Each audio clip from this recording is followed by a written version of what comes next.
काही रॅडिकल्स जे असतात ते असे असतात की जे मोनो ॲटॉमिक असतात. मोनो ॲटॉमिक म्हणजे ज्याच्यामध्ये एकच ॲटम असतो, right. Radicals such as NaCuCl are called simple radicals. त्यांना सिंपल रॅडिकल्स असं म्हणतात. तसे मोनो ॲटॉमिक ज्याच्यामध्ये एकच मोनो म्हणजे वन, सिंगल. मोनो म्हणजे सिंगल और ओनली वन. आणि ॲटॉमिक म्हणजे ॲटम्स. ॲटॉमिक म्हणजे of atoms. Atom of single atom असा त्याचा अर्थ होतो. म्हणजे मोनो ॲटॉमिक म्हणजे ऑफ मेड ऑफ सिंगल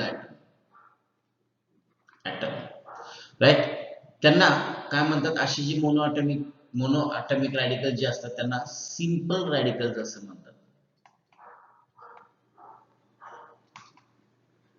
त्यांना म्हणतात simple radicals. When a radical is a group of atoms carrying charge, लक्षात ठेवा, नीट समजून घ्या. When a radical is a group of atoms carrying charge such as SO4, right, NH4, it is called composite radical. आता आपण पाहिलेलं आहे की जेव्हा एखादा ग्रुप ऑफ ॲटम्स असते, काय, एक रॅडिकल आहे, समजा कुठलाही रॅडिकल आहे आणि त्यामध्ये अनेक ॲटम्स, ग्रुप ऑफ ॲटम्स आहेत, म्हणजे ॲटम्सचा ग्रुप आहे, ग्रुप ऑफ ॲटम्स. आणि याच्यावरती जर कुठलाही चार्ज असेल, मग तो पॉझिटिव्ह असेल किंवा निगेटिव्ह असेल, कोणताही इलेक्ट्रिक चार्ज असेल, तर अशा ॲटमला कंपोजिट रॅडिकल्स असं म्हणतात.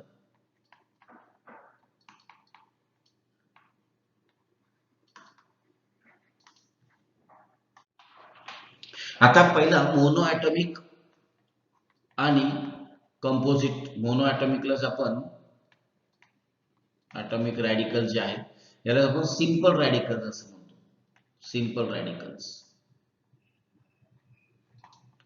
आणि दुसरा आहे आपला कंपोजिट ॲटम, कंपोजिट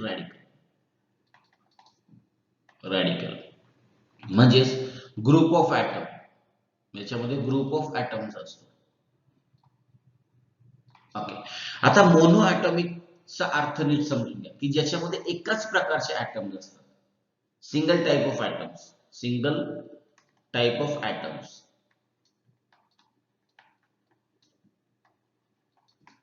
ॲटम्स म्हणजेच एकच element, only one element, only one इलेमेंटचे ॲटम्स असतात ते, of only one element, right. पण कंपोजिट रॅडिकल्स म्हणजे काय, याच्यामध्ये ग्रुप्स असतात, म्हणजे याच्यामध्ये मल्टी टाइप ऑफ किंवा poly atomic, multi type of radical atoms असतात, म्हणजे वेगवेगळ्या एलिमेंटचे, एकच एलिमेंटचे नसतात, of multi element, of multi element म्हणजे वेगवेगळ्या प्रकारचे, एक असतील, एकापेक्षा जास्त असतील एलिमेंट्स, ते एकत्र येतात आणि त्यांचे ॲटम्स, हा फरक आहे कंपोजिट. ते जेव्हा एकत्र येतात वेगवेगळ्या चार्जेस, त्यांचा प्लस पॉझिटिव्ह निगेटिव्ह चार्जेस जे आहेत ते एकत्र, त्यांचं अट्रॅक्शन होऊन ते एकत्र येतात आणि त्यांचं असा जो रॅडिकल तयार होतो त्याला म्हणतात कॉम्पोजिट रॅडिकल. आणि दुसरा आहे मोनो ॲटॉमिक रॅडिकल, ज्याच्यामध्ये एकाच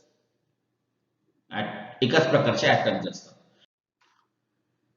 याच्यावरचा जो चार्ज आहे, मॅग्निट्यूड ऑफ चार्ज. आता कुठलाही रॅडिकल जो असतो, ह्या रॅडिकल वरती जो चार्ज आहे, चार्ज पॉझिटिव्ह निगेटिव्ह चार्ज, याचा जो मॅग्निट्यूड असतो, याचा मॅग्निट्यूड, जो काही मॅग्निट्यूड असेल, तो मॅग्निट्यूड म्हणजेच व्हॅलेन्सी, त्या रॅडिकलची व्हॅलेन्सी. त्या मॅग्निट्यूडलाच, आता मॅग्निट्यूड म्हणजे काय, तर आपण त्याला म्हणतो की किती आहे चार्ज, किती चार्ज आहे, तर ते म्हणजे पॉझिटिव्ह चार्ज किती आहे, निगेटिव्ह चार्ज किती आहे, याचा जो मॅग्निट्यूड किती, हाऊ हाऊ मच, राईट. तर ते जे आन्सर आहे ते आन्सर म्हणजेच त्या रॅडिकलची व्हॅलेन्स.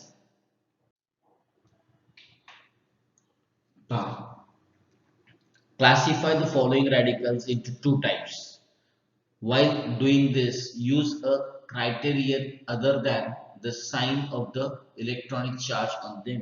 आता याच्यावरती तुम्हाला काय करायचंय, खाली आपल्याला काही हे दिलेले रॅडिकल्स दिलेले, त्यांना दोन टाइप्स मध्ये डिवाइड करायचे. कोणते कोणते? एक सिंपल आणि एक कॉम्पोजिट. हा,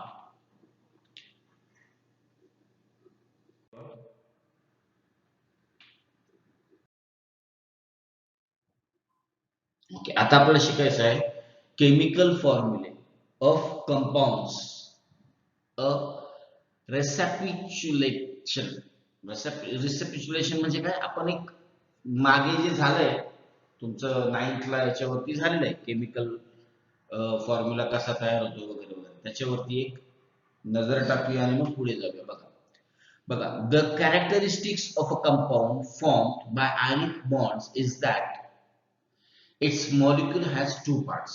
लक्षात ठेवा, कुठलाही कंपाऊंड जेव्हा तयार होतो, कुठलाही कंपाऊंड जेव्हा तयार होतो तेव्हा त्याचे दोन पार्ट्स असतात.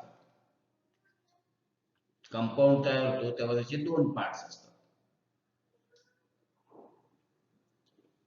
Two parts. आता दिस आर अ कॅटायन. आता एक कॅटायन असतो आणि दुसरा ऍनायन असतो, असे दोन पार्ट्स असतात. आपण हे आतापर्यंत डिस्कस केलं.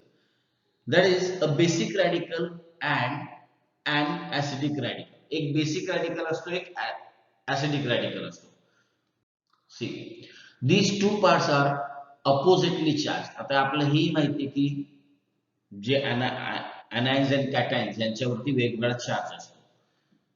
cations वरती पॉझिटिव्ह, anions वरती निगेटिव्ह. मग the force of attraction between them continues the ionic bond, constitutes the ionic bond. आता काय होतं, त्यांच्यामध्ये वेगवेगळा चार्ज असल्यामुळे त्यांच्यामध्ये फोर्स ऑफ अट्रॅक्शन असतं, म्हणजे ते एकमेकांना आपल्याकडे खेचतात आणि त्यामुळे काय होतं, एक आयोनिक बॉन्ड तयार होतो. आपण पाहिलं दोन आयन्स पासून तयार झालेल्या बॉन्डला आयोनिक बॉन्ड असं म्हणतात. मग the name of an ionic compound contains two parts, two words. आता याच्यामध्ये सुद्धा काय की जेव्हा एखादा आयोनिक कंपाऊंड तयार होतो त्याच्यामध्ये दोन पार्ट्स असतात. जो कॅटायनचं नाव असतं आणि ऍनायनचं सुद्धा नाव असतं. मग the first word is the name of the cation and the second is the name of the anion. जेव्हा आपण नाव तयार करतो त्याच्यामध्ये पहिला जो असतो तो कॅटायन म्हणजे पॉझिटिव्ह चार्ज वाला येतो आणि दुसरा असतो तो निगेटिव्ह चार्ज वाला म्हणजेच ऍनायन येतो. For example, the formula of a compound such as sodium chloride is written by writing the symbol of the cation on the left. Cation ला left ला लिहितात and adjoint to it on the right is the symbol of the anion. म्हणजे समजा आता sodium chloride बघा, sodium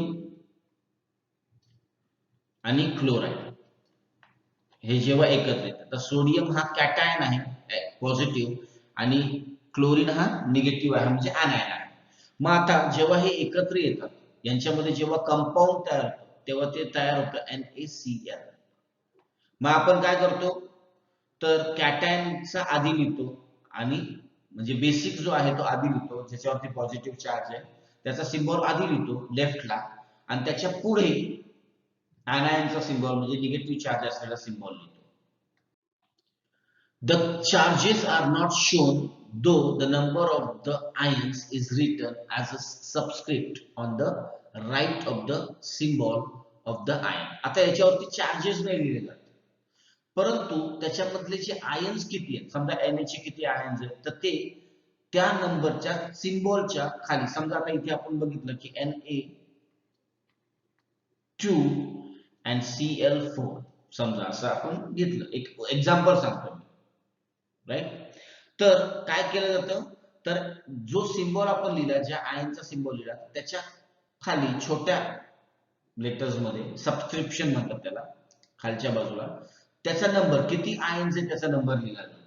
Cl चे समजा इथे Cl चे 4 आहेत, Na चे 2 आहेत. अशा पद्धतीने. आणि दोघांचे सेम असतील तर त्यांचा नंबर सुरुवातीला लिहिला जातो, जसा 2NaCl. याचा अर्थ असा होतो की 2 Na पण 2 आहे आणि Cl सुद्धा 2च आहे. जर सुरुवातीला लिहिला तर तो दोघांसाठी लागू होतो आणि जर प्रत्येकाच्या नंतर लिहिला तर तो फक्त तेवढ्या एका आयन पुरता लागू होतो. In the case of composite radical, the number is written as subscript outside the bracket enclose its symbol. आता कंपोजिट असेल, कंपोजिट रॅडिकल्सच्या बाबतीत हा काय केला जातो, हा जो नंबर आहे is written subscript outside, right. आपलं क्लोज ब्रॅकेट असतं आणि त्याच्या शेवटी त्याच्या लेफ्टला राईटला सबस्क्रिप्शन म्हणजे छोट्या याच्यात नंबर लिहिला जातो, राईट. मग this number is obtained easily by the method of cross multiplication of the valencies. आता व्हॅलेन्सीचं क्रॉस मल्टिप्लिकेशन केलं, व्हॅलेन्सीचं क्रॉस मल्टिप्लिकेशन केलं की आपल्याला हा नंबर लक्षात येतो. हा जो नंबर आहे, जसा आपण हा बघितला, हा नंबर जसं 2NaCl, राईट. आता हे पाहूया आपण कसं ते. The steps for writing a chemical formula. आता याच्या स्टेप्स काय ते बघूया आपण. आता बघा, step 1, to write the symbol of the radicals, basic radical on the left. लक्षात ठेवा काय करायचं, सर्वात पहिले आपण सिम्बॉल्स लिहून घ्यायचे, जसं आता Na आणि SO4.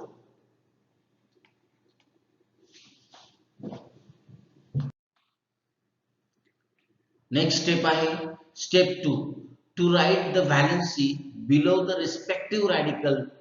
आता समजा Na ची नेक्स्ट स्टेप काय आहे, तर त्यांची व्हॅलेन्सी द्यायची. Na ची व्हॅलेन्सी आहे 1 आणि SO4 ची व्हॅलेन्सी आहे 2. त्यांच्या खाली आपण काय केलं, त्यांची व्हॅलेन्सी लिहिली. नेक्स्ट स्टेप आहे to cross multiply as shown by the arrows the number of radicals, right. मग आता आपल्याला क्रॉस मल्टिप्लिकेशन करायचं यांचं, म्हणजे आता काय झालं, 2Na आणि SO4 झाला, 2Na आणि 1 SO4, राईट. पाहूया मग आता पुढे. मग आता Na2 आणि SO4, आता Na2 SO4 हे आपलं हे झालं, नाव तयार झालं, त्याचा केमिकल फॉर्म्युला तयार झाला.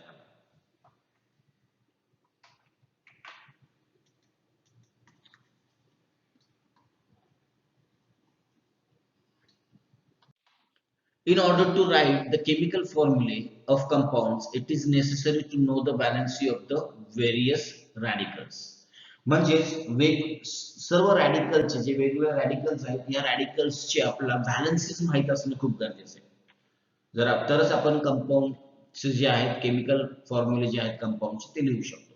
The names and symbols along with the charge of common radicals are given in the chart. आता आपल्याला चार्ट दिलेला आहे.